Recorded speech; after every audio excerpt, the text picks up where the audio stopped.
पेपरटैप एक 2014 का online grocery delivery platform था जो कि इनिशियली तो काफी प्रॉमिसिंग लग रहा था, बट इवेंचुअली उसने अपना स्टीम लूज कर दिया। आज हम क्लोजर लुक देखेंगे पेपरटैप की जर्नी के ऊपर कि कैसे पेपरटैप ने स्टार्ट करा, कैसे इनको फंडिंग मिली, कैसे इन्होंने स्केल करा और फिर कैसे इनका डाउनफॉल शुरू हुआ। आज हम जानेंगे वो रीजन जिनके कारण पेपरटैप फेल हो गया। सबसे पहले जानते हैं कि पेपरटैप क्या था और क्या ऑब्जेक्टिव था इसके पीछे। गुड़गांव में 2014 में स्टार्ट हुआ पेपरटैप ब्रेन चाइल्ड था मिलिंद शर्मा और नवनीत सिंह का। दोनों ही फाउंडर्स IIM अलुमनाई थे और दोनों को ऑफन कहा जाता था two intellectual super powers who are put together to make the ultimate Indian startup dream a reality. दोनों ही शर्मा और सिंह का एक ही ऑब्जेक्टिव था कि इंडिया में ग्रोसरी शॉपिंग को सिंपल बनाना है और उसके लिए उनका मानना था कि ओल्ड मेथड को स्क्रैप अप करने की जरूरत है और उसको रेवोल्यूशनाइज करने की जरूरत है वाया इंटरनेट जैप।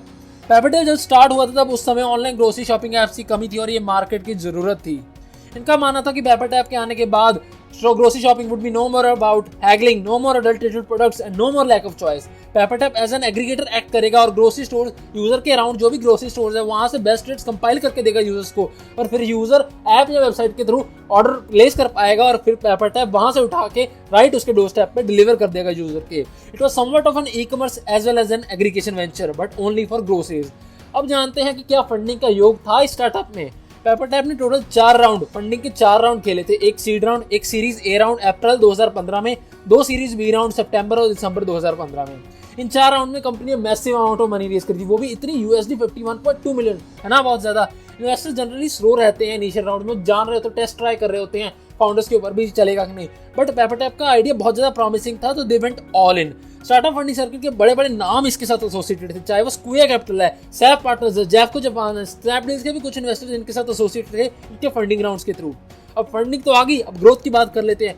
इस तरह की फंडिंग बड़ी रेयरली आती है और जब आती है तो भाई स्केल का तो बनता है, ग्रोथ करना तो बनता है, मैसिव ग्रोथ बनती है, स्केल करना बनता है ताकि पता तो लगे इन्वेस्टर्स को भी जो पैसा उनको दिया उनका रिटर्न मिलेगा कि नहीं उनको। तो बाय लेट 2050 कंपनी 25 सिटीज में अपने ऑपरेशन स्टार्ट कर चुकी थी, 25 सिटीज में ऑपरेशनल थी, third largest grocery delivery service बन चुकी थी इंडिया में और डेली 20,000 ऑर्डर डिलीवर करती थी।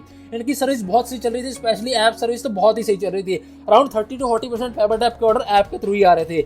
इस टाइम तक company has average of 2500 employees in their roster. दिसंबर 2015 में कंपनी ने एक्विजिशन में भी वेंचर कर लिया बाय कोऑप्टिंग जिस्टोर एक एम-कॉमर्स ब्रांड था जो कि बेसिकली एक local Bangalore based grocery delivery system था। भाई इतना सही चल रहा है, इतनी सही फंडिंग है, इतना सही स्केल कर रहा है, 25 सिटी में आ गया, 2500 एम्प्लॉयज हो गए, ऑपरेशनल भी है, बहुत सही चल रहा है। फिर क्या हो गया, क्यों कोलैप्स हो गया, क्यों बंद हो गया, तो आइए जानते हैं। अप्रैल 2016 में पेपरटैप ने अनाउंस करा कि ये अच्छे के लिए अपने स्टेटस पुल बैक कर रहे हैं। उससे कुछ महीने पहले पेपरटैप ने स्केल बैक करना शुरू कर दिया था बहुत सारी सिटीज में and they had undergone a few massive rounds of layoffs, पर उससे कोई फर्क नहीं पड़ रहा था, कोई रिकवरी के साइंस दिख नहीं रहे थे। Company was finally going to be defunct, जो ये नहीं चाहते थे, इसलिए इनको बंद करना पड़ा। Well this came as a surprise, बहुतों के लिए सरप्राइज आया, शॉक आया, भी इतना सही चल रहा था क्यों बंद हो गया। बट इंडस्ट्री एक्सपर्ट्स की कुछ कंक्लूसिव रीजनिंग्स है क्यों ये एकदम से शट डाउन हो गया, वो मैं आपको बताता हूँ। सबसे पहला रीजन है अनसस्टेनेबल कैश बर्न। पेपरटैप की हैवी फंडिंग का मतलब है कंपनी अफोर्ड कर सकती थी बहुत सारे ऑफर्स देना, बहुत सारे डिस्काउंट्स देना, अपने यूजर्स को फ्री डिलीवरी सर्विस देना, पर नीडलेस टू से यही चीज थी जो सबसे ज्यादा कंज्यूमर्स को अट्रैक्ट कर रही थी। कंपनी ने ये तो किया, साथ में मार्केटिंग में बहुत सारा पैसा बहाया, मार्केटिंग इनिशिएटिव में इन्होंने ऐप और वेबसाइट को हैवीली प्रमोट करा। ये एक बबल में तो सस्टेनेबल मॉडल है जहां पे आपका सर्ज ऑफ फंडिंग है जो कि आपके एक्सपेंडिचर को फैसिलिटेट कर सकता है, पर लॉन्ग टर्म में जब बबल बर्स्ट करेगा, याद है आपको मैंने स्टार्टअप टर्म्स में बताया था, जब बबल बर्स्ट करता है तो बहुत सारे स्टार्टअप फेल होते हैं। अगर आपने वो वीडियो नहीं देखी है तो आई बटन में वो वीडियो आ रही होगी, आप वो वीडियो देख सकते हैं। जब बबल बर्स्ट करता है तो स्टार्टअप फेल होते हैं, यही एग्जैक्टली पेपरटैप के साथ हुआ। ये डिस्काउंटिंग और ऑफर मॉडल ने कंपनी को स्ट्रगलिंग फेज में डाल दिया। पहले तो ये सही चल रहा था बट बाद में इनकंडक्टिव कैश बर्न सिस्टम बन गया कंपनी के लिए।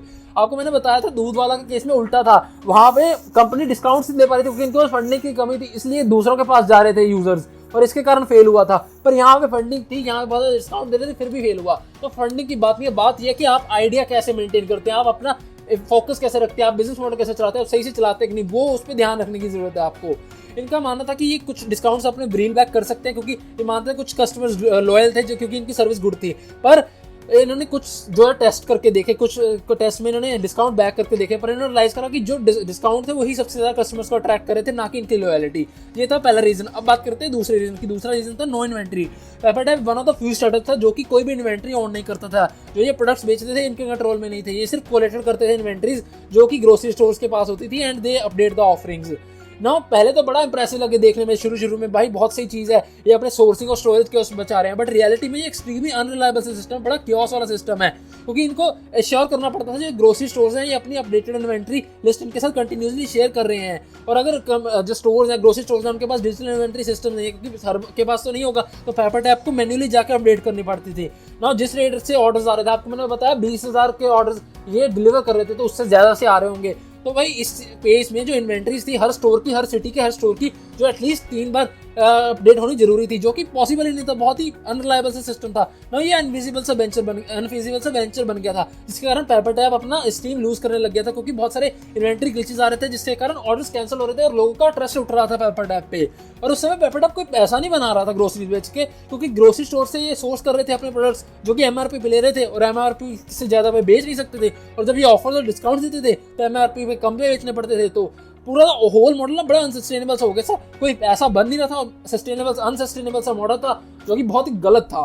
अब बात करते हैं तीसरे रीजन की। तीसरा रीजन है 2016 का फंडिंग ड्रॉट। ये सब तो चल रहा था, अनसस्टेनेबल बिजनेस मॉडल चल रहा था, कंप्लीट लैक ऑफ इन्वेंट्री चल रही थी पेपर टैप के लिए। और अब आ गया 2016 बैड ईयर था स्टार्टअप्स के लिए, क्योंकि उस समय कंप्लीट और अटर लैक थी फंडिंग की। बहुत सारी कंपनीज की जो ग्रोथ थी वो स्टैग्नेंट हो गई थी, रिड्यूस हो गई थी, मैसिव हिट हो गई थी। सक्सेसफुल कंपनीज लाइक टाइनीऑल बंद हो गई थी। जोमेटो ने अपना अब तक का सबसे स्लोअर फाइनेंशियल ईयर रिकॉर्ड करा था। नीडलेस टू से इस ड्रॉट ने पेपर टैप को भी हिट करा, क्योंकि पहले से जख्मी है और जख्म आए तो ऑफ कोर्स हिट तो करेगा। कंपनी उस समय कोई पैसा नहीं बना रही थी सेल से, high cost burn business model था इनका। ये कपल कर गया उस लैक के कारण, जो 2016 की फंडिंग ड्रॉट थी उसके कारण ये मिल गया, और इसके कारण अल्टीमेट प्रेशर डाल दिया कंपनी पे, और कंपनी के फाउंडर्स पे भी उनको बंद करनी पड़ी 2016 में अल्टीमेटली।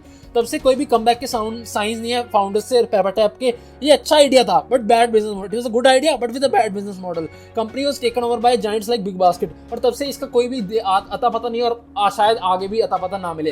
लास्ट में आपको ये कहना चाहूंगा कि आपका आइडिया अच्छा होगा, आप फंडिंग भी उठा लोगे, आपको अच्छी फंडिंग मिल जाएगी, पर आपका बिजनेस मॉडल अच्छा नहीं है, आपको उसको चलाना नहीं आता, आप अच्छे से चल नहीं रहे हो, आप अपने एम से भटक रहे हो जो आपने इनिशियली सोचा है, तो आप फेल हो गए, आप वो चला नहीं पाएंगे। आपको एम फोकस रखना पड़ेगा। फंडिंग मिल जाएगी, कहीं ना कहीं से मिल जाएगी, कैसे ना कैसे मिल जाएगी, अगर आपका आइडिया अच्छा है, आपका सोच अच्छी है, तो बस आपको इस चीज पे ध्यान रखनी होता है। आप मेरे कमेंट सेक्शन में बताइए आपने इससे क्या सीखा, और अगर आपको वीडियो अच्छी लगी तो लाइक शेयर जरूर करें। अगर आपने अब तक सब्सक्राइब नहीं करा तो सब्सक्राइब भी करिए, और अब तक आपने अगर बेल आइकन नहीं दबाया तो बेल आइकन भी दबा दीजिए, ताकि आपको सारी अपडेट्स मिलते रहें। तब तक के लिए टेक केयर, गुड बाय।